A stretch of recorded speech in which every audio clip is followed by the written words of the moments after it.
Hello and welcome back for our fourth lesson, online lesson during lockdown, and welcome back to my studio as well.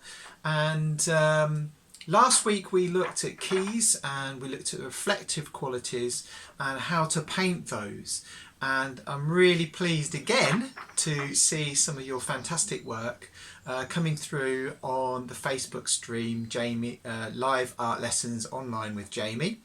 And it's really nice to see how well you've done with that. You've done pencil drawing, some of you have had a go at colour as well, so thank you very much for posting those, and thank you for coming back for the fourth lesson today, this week, and taking part in our class. So online you will find some of your artwork, but here are some just to show everybody who's watching this video now what kind of things you've been up to. So here we are.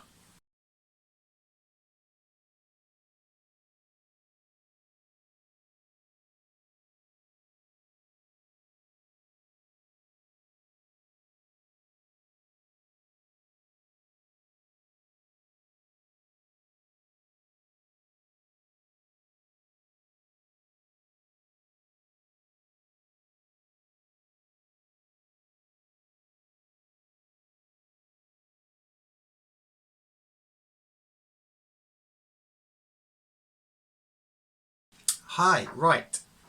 Okay, so what we're going to be doing today is we're going to be looking at a very famous artist called Wayne Thiebaud, who painted, was very famous for painting cakes. So we're going to be painting cakes at the request of one of our students from last week, who happened to mention that cakes might be a good subject, and I thought, yeah, okay, cakes would be great to do. So what I've been using today is to do a drawing, but this time we're going to use colour pencils.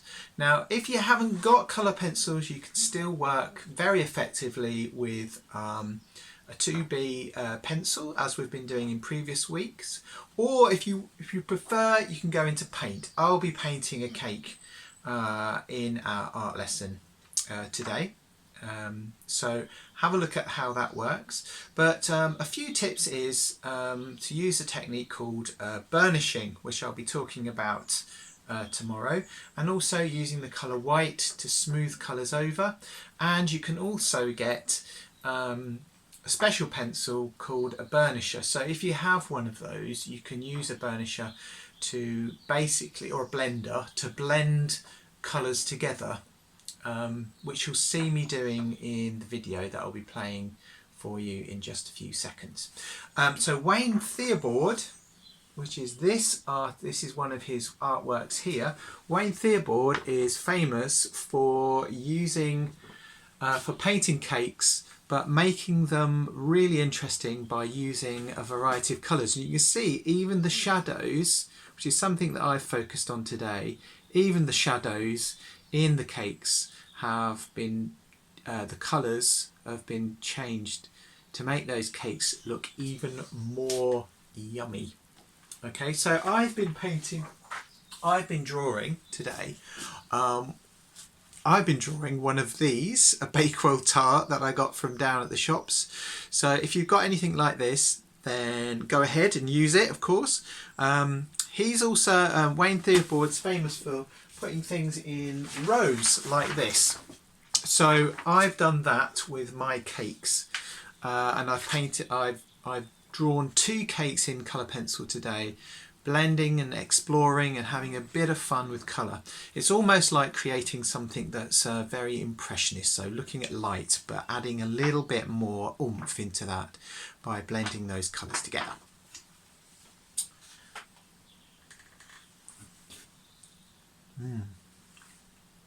So watch the video, have a go. If you've got any questions, please let me know.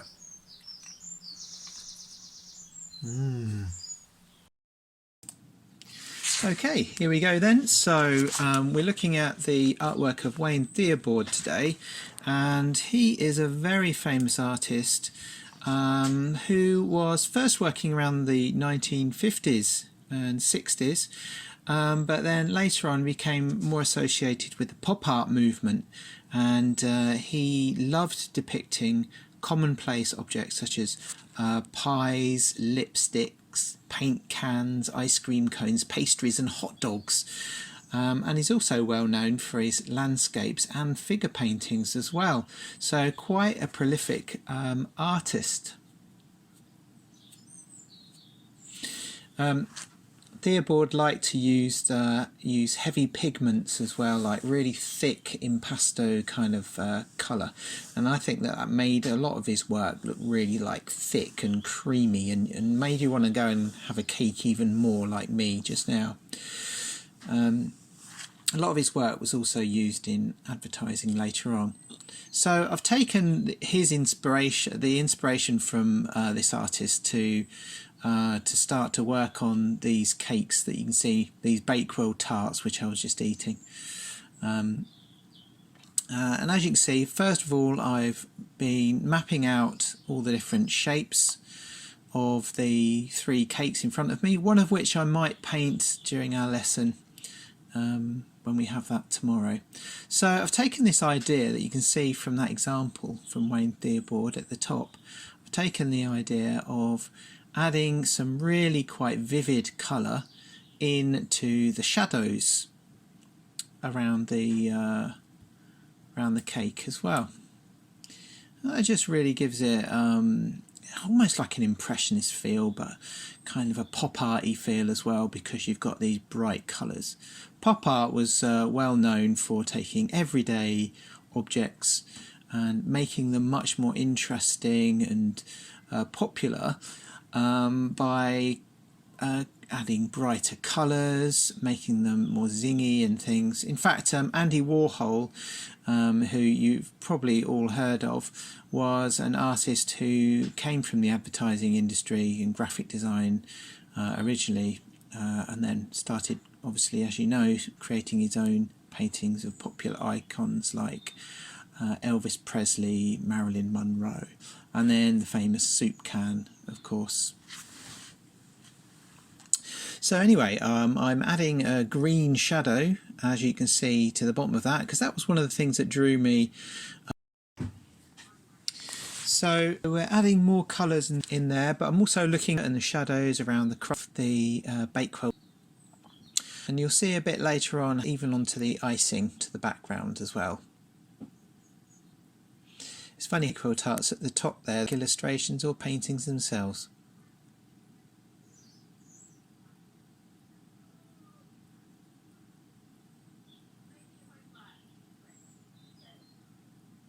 So you can see how I'm swapping between pencils. I've also got a really nice soft white colour pencil as well, which I use over the top of some colours to help smooth them off a little bit. I've also got a blender that I use to push the different pencil colours together too.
So here I'm working a little bit differently to what I did with the other one, working quite generally over all the crusty bits or the pastry around the edges.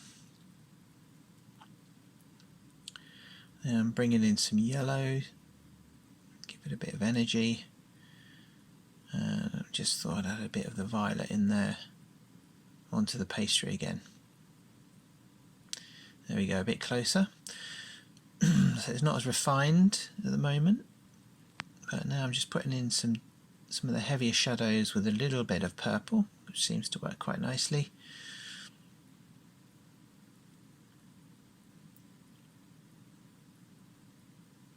Some red to warm areas up.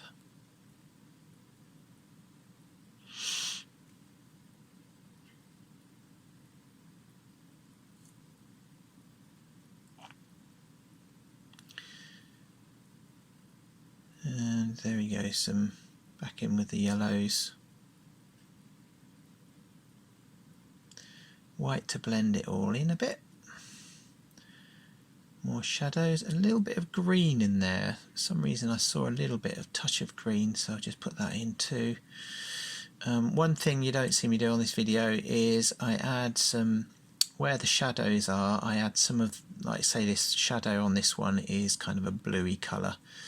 So I put some blue onto the sort of base of the cake as well.